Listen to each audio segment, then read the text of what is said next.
Hey, welcome back to the channel. We're going to talk about this knife today. So, it looks like a lot of other knives, but it's really not. It's definitely a special knife. And it's made by wade&Butcher. And we're going to talk about that in the upcoming video. We're going to give a history on wade&Butcher and talk about why this is a special knife. If you look at the tang stamp, snap in, my camera just didn't want to work. You can see the wade&Butcher up at the top with the arrow and the Maltese cross emblem on it, and that of course is the trademark. There's no other marks on this knife, so there's no Sheffield on here, no other marks. And so you would normally look at this knife and say, well, it's pre-1890, and it very well could be, but I don't think it is, and I'll talk about that at the end of the video and tell you why I don't think this knife is from the 1800s. But anyhow, it's going to be an interesting video. I hope you enjoy it. You know, you'll fart more. Michael, this is on video.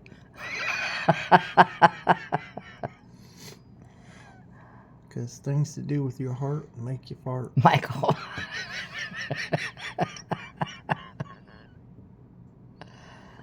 The birds are almost like frantic.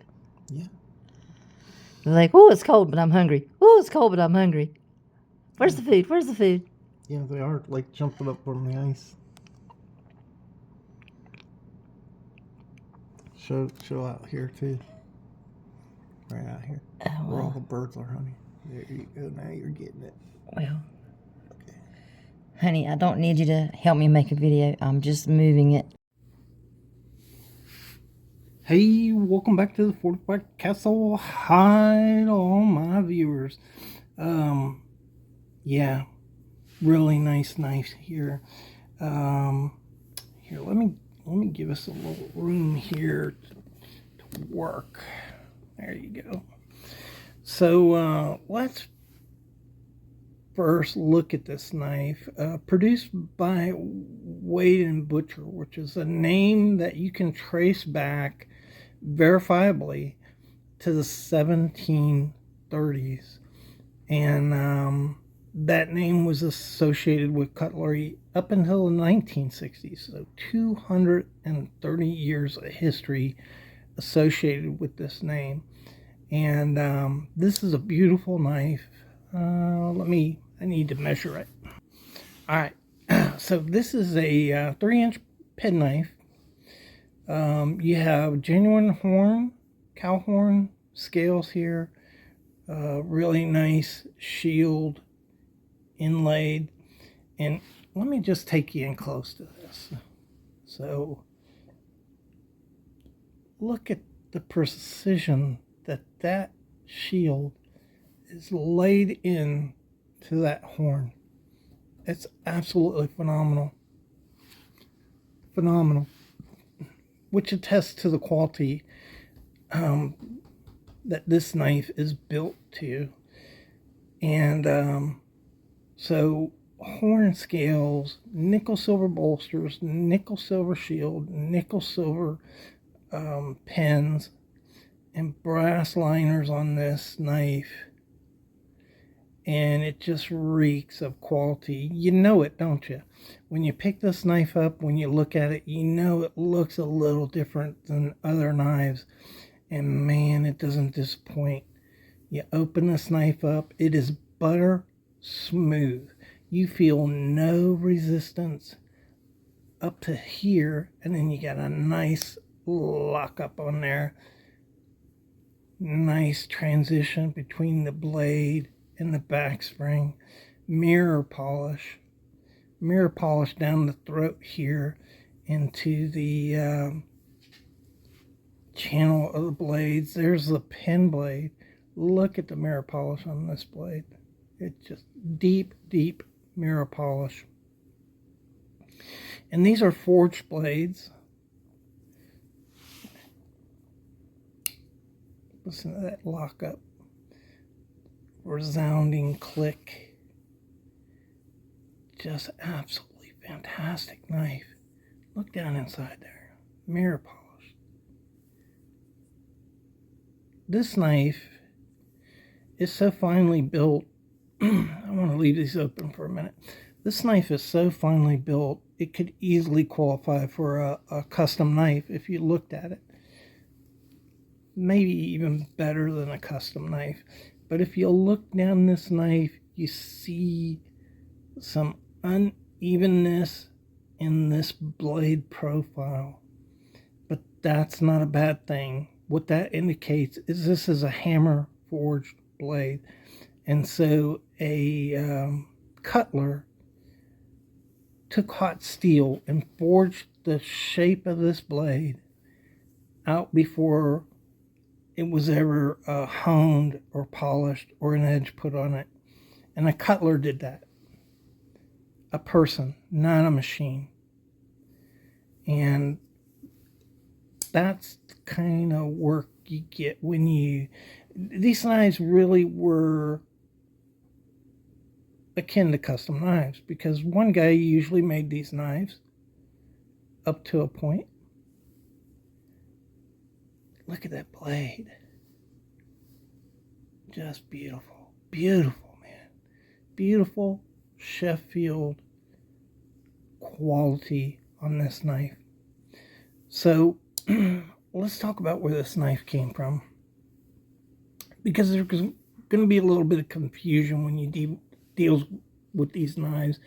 We're going to see it in the history. I'll point it out to you when we get to it in the history. So where the Wade&Butcher name comes from is William Butcher. He was born in the around 18... he was born around the 1790s. His brother was Samuel, and their father was Robert Butcher, who was a cutler in Sheffield and a established and profitable cutler. So the boys kind of learned their trade from their father, who learned it from his father, who learned it from his father. So the Butcher name goes all the way back to the 1730s. We can trace it back to, and this is the heritage that William and Samuel came from. And so let's look at how these young gentlemen blossomed and far exceeded their father's legacy. And that's what we all hope for, isn't it? That our children do much better than we do. So in 1819, William established a edge and tool manufacturing company.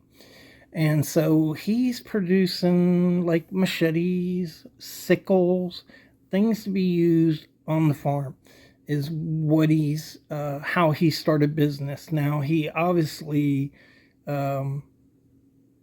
spent many years. It took 7 years to become a cutler. So he spent many years working with his father, and he knew the trade well. And so he was targeting the West Indies and Brazil is what he was targeting. And that went really well for him. So by 1822, he was expanding, and he started getting into melting crucible steel. So there were kind of different sides of the business when you made these knives. And the base side was providing the steel to make these blades. Okay, and usually smelters did that, and forgers. And so forgers would make this steel. They would usually make it in a ingot, and then it would get to a cutler who would then forge that steel down and make a blade out of it. They didn't stamp them at that point in time, so they were actually forging these blades out of ingots. And that's what William was getting involved in. And so he's already has a manufacturing plant and manufacturing edge tools, and now he's getting into the steel side of it, which is going to save him money because he's going to start producing his own steel that he uses when he produces cutlery. So the earliest tank stamps that you would find with these guys is W. Butcher warranted cast steel. That's a really old tank stamp. If you get a hold of it, if you see it, that's going to date back to the 1819s, 1820s. His brother, meanwhile, becomes involved with a guy named Wade. And their first business was called Wade&Butcher. And so Wade was one principal.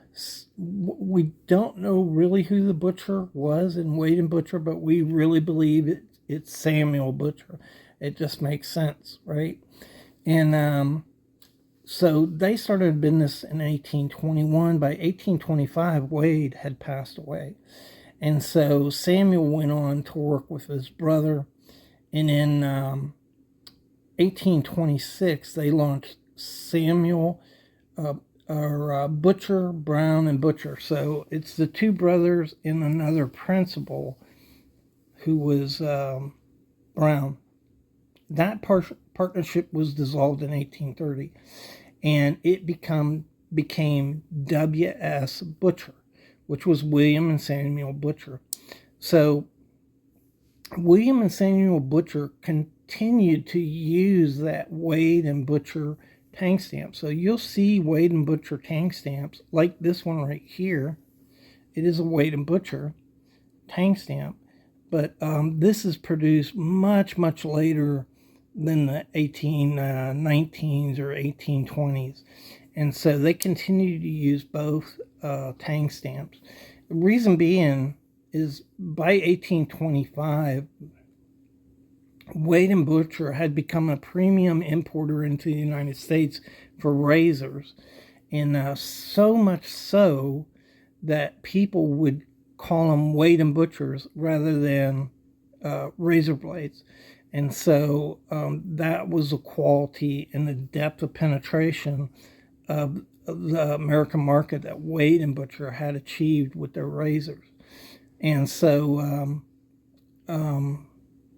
William and Samuel continued to use that trademark on into the future. And that's a confusing thing. But basically, Wade&Butcher and W&S Butcher are the same company. You're talking about the same people involved in those companies. Now, on the earlier tank stamps, that's not true, right? So you're talking about Robert Wade and Samuel Butcher on the Wade&Butcher knives, but you're really unlikely to come across one of those really old knives.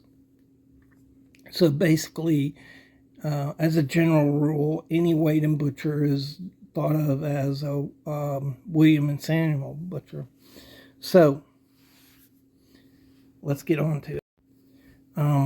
Wade&Butcher continued to do extremely well. They had good penetration into the United States. By 1825, they'd already set up offices in Philadelphia. That was expanded into New Orleans, Chicago, San Francisco by 1837. And they had a hardware store in Sheffield. So now they're, getting into different things here.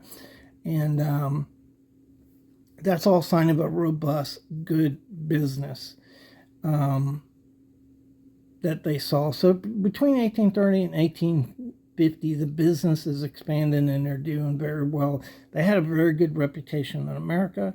So when the Civil War came along, they're providing knives to both the North and the South, by the way.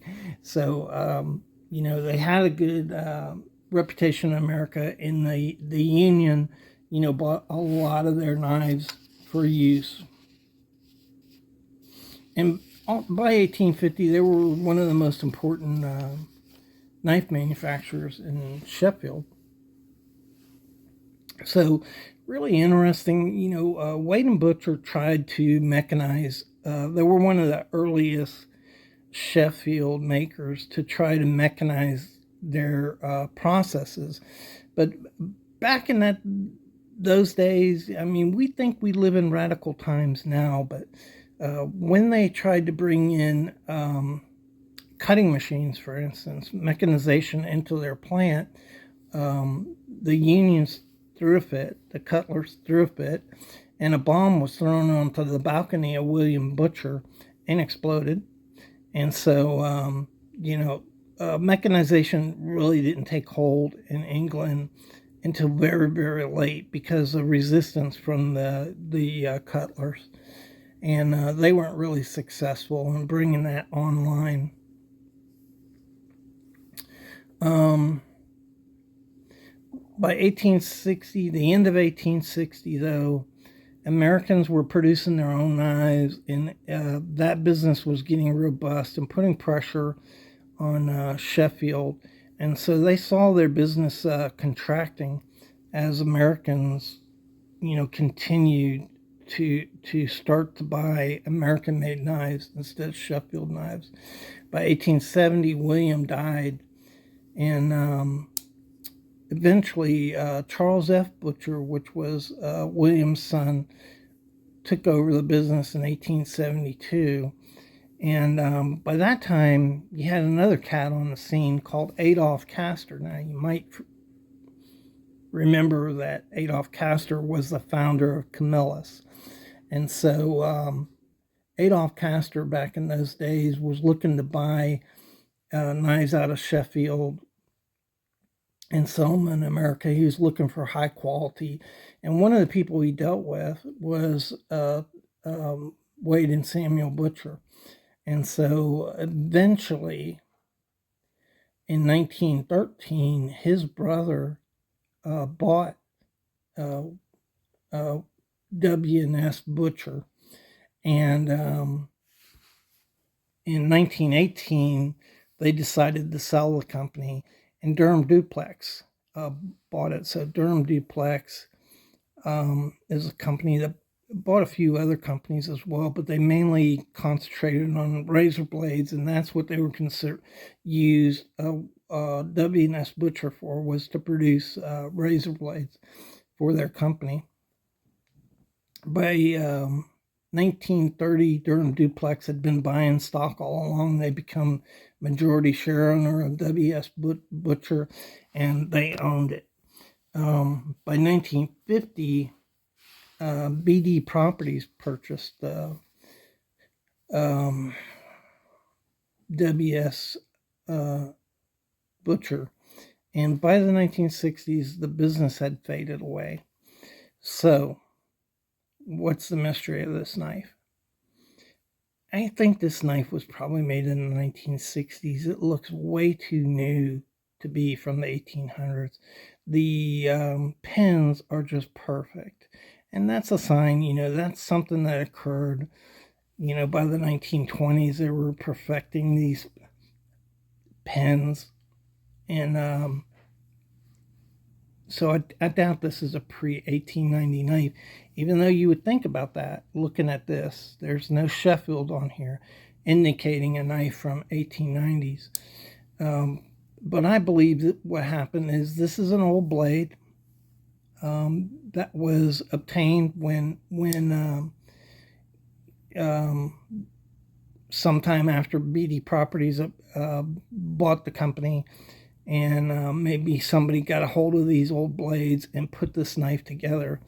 But whoever did it did an exceptional job. So this is a very high quality build on this knife, and they just did a super job. But yeah, I think it was, from the 1890s is what I believe this knife was made in, and probably from old stock, blades they had found in the factory when somebody moved in, or took over the company. So that's the story on Wade & Butcher. These knives have a very respected history, one of the longest histories in cutlery. And this one certainly is a magnificent knife. just rivals custom quality. This knife right here, I love having purchased this, which it didn't cost me a lot of money, by the way, but you get lucky like that sometimes. And I didn't have to clean this knife up. It looked like this since I bought it. And I hope you enjoyed that little story and finding out about a great company, WS Butcher Knives and Wade&Butcher Knives. They produced a lot of Bowies. You'll see a lot of Bowies with those trademarks on them, and they're among the most collectible Bowies. So they did a lot of different things. W&S Butcher, classic Sheffield knife manufacturing company from way back when. Thanks again. I'll see you in the next video.